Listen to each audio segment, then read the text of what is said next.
Hello friends, मेरा नाम है गौरव और मैं आप सभी लोगों का स्वागत करता हूं स्पोकन इंग्लिश क्लास के डे 2 में। फ्रेंड्स, आज मैं आपसे एक सक्सेस फार्मूला शेयर करने जा रहा हूं। इस सक्सेस फार्मूला में 2 इम्पोर्टेंट हैबिट्स हैं जो मैं आपको बताऊंगा और ये हैबिट्स आपको आपके खुद के अंदर डेवलप करनी होगी। जी हाँ दोस्तों, ये आपको सिर्फ 1 या 2 दिन के लिए हैबिट डेवलप नहीं करनी है, बल्कि आपको ये हैबिट्स लाइफ लॉन्ग के लिए फॉलो करनी है। सबसे पहला हैबिट जो आपको डेवलप करना है, वो है कि आपको कंटिन्यूअसली आपके ब्रेन को ट्रेन करना होगा। आपको हमेशा ये बोलते रहना होगा कि हाँ, मैं परफेक्ट इंग्लिश सीख सकता हूँ।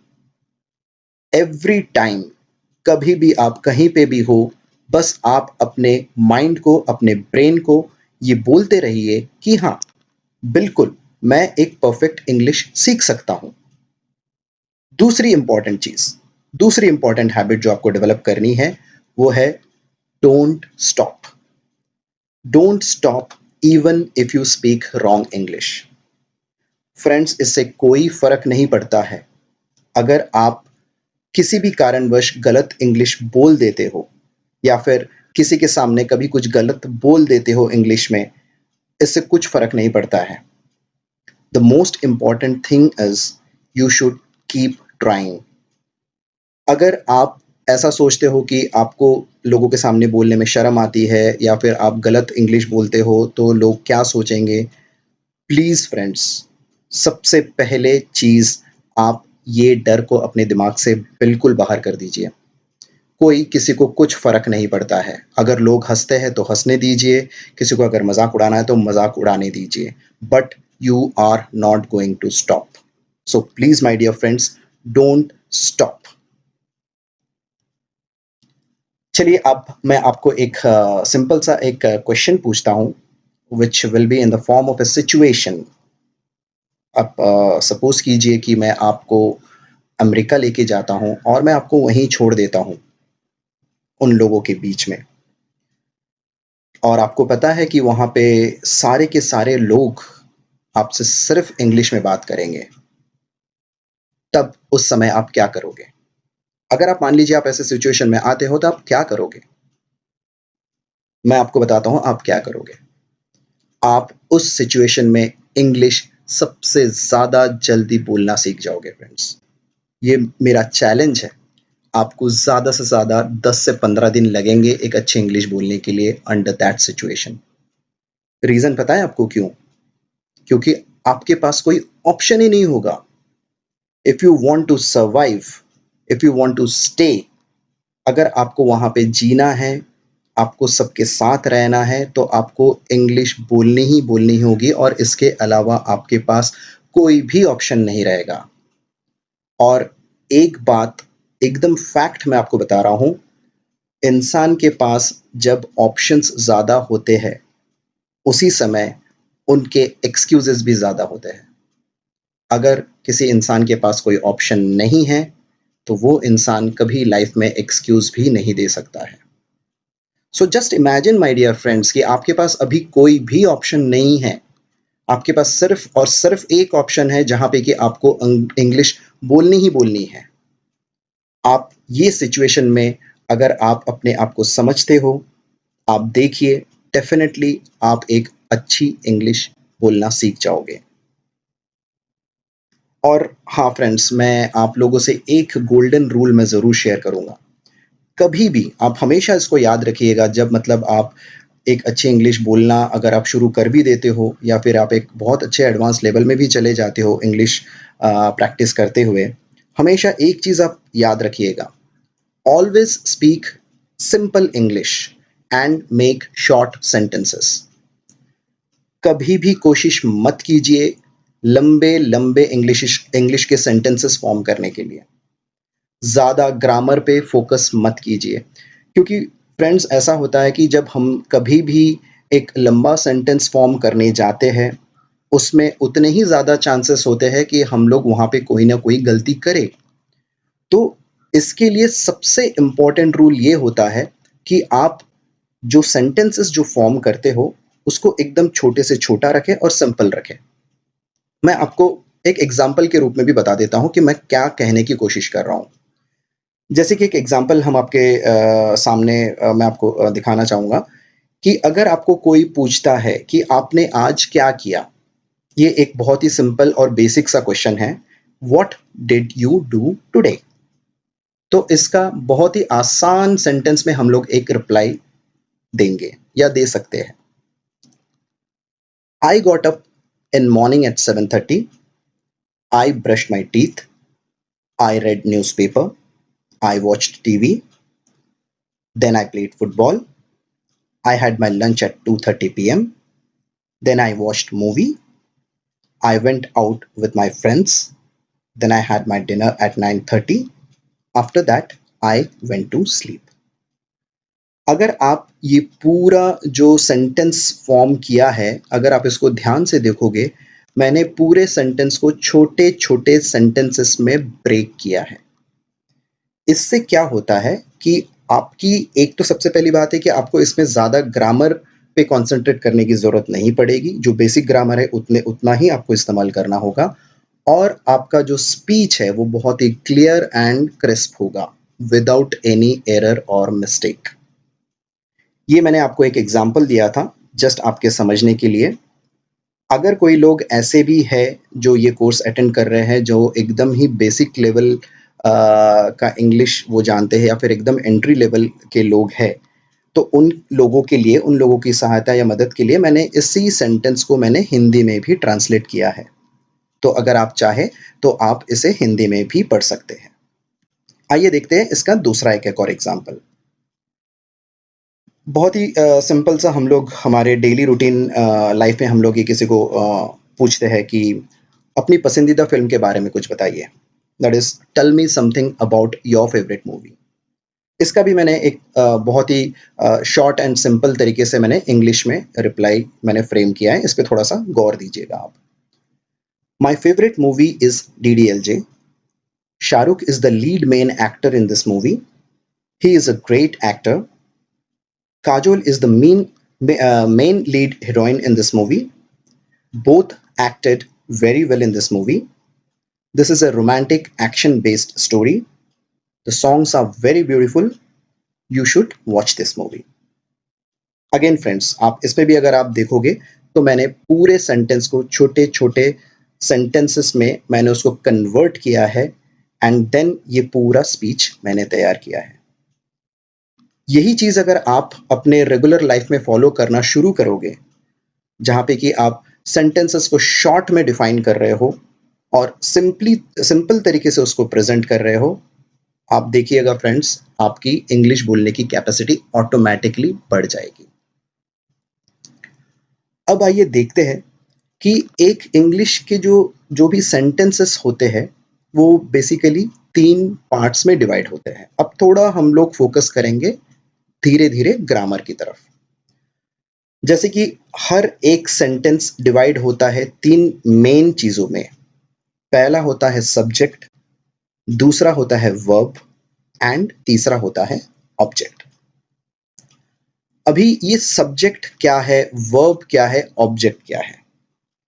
मैं आपको पहले सब्जेक्ट समझाने से पहले मैं आपको बता देता हूँ वर्ब क्या होता है। वर्ब क्योंकि एक बहुत ही सिंपल सा चीज़ है।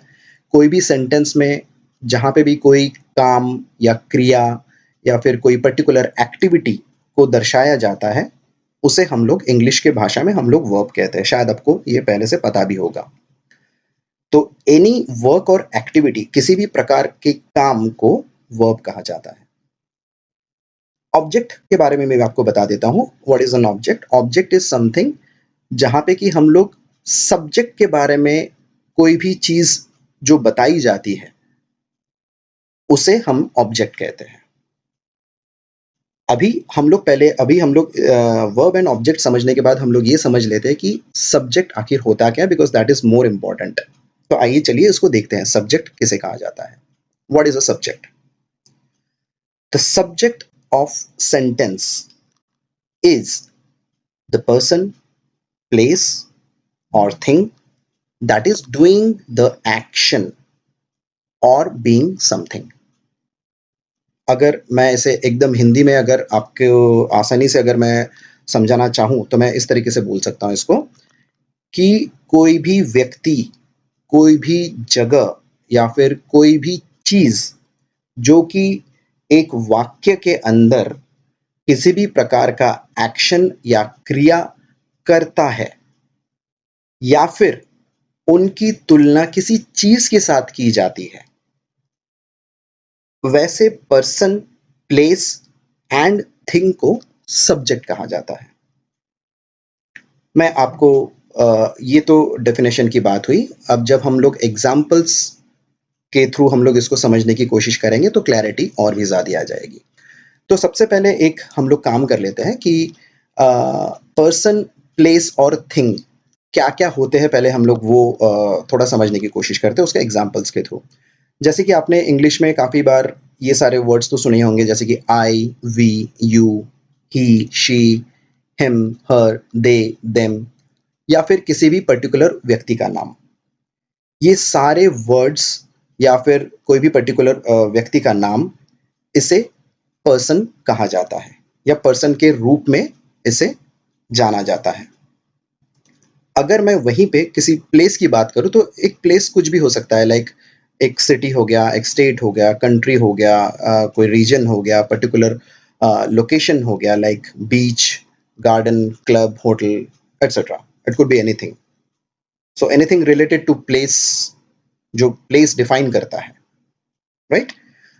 सिमिलरली अगर हम कोई चीज़ की बात करते हैं, any particular thing like TV, car, mobile, anything, so these are called things. अब ये जो सब्जेक्ट है, इसको हम लोग दो पार्ट्स में समझने की कोशिश करते हैं। पहला पार्ट जहां पे कि पर्सन, प्लेस और थिंग सेंटेंस में कोई पर्टिकुलर क्रिया या वर्क कर रहे हैं, ये पहला पार्ट होगा। दूसरा पार्ट ये होगा जहां पे कि पर्सन, प्लेस और थिंग की तुलना किसी चीज के साथ की जा रही है।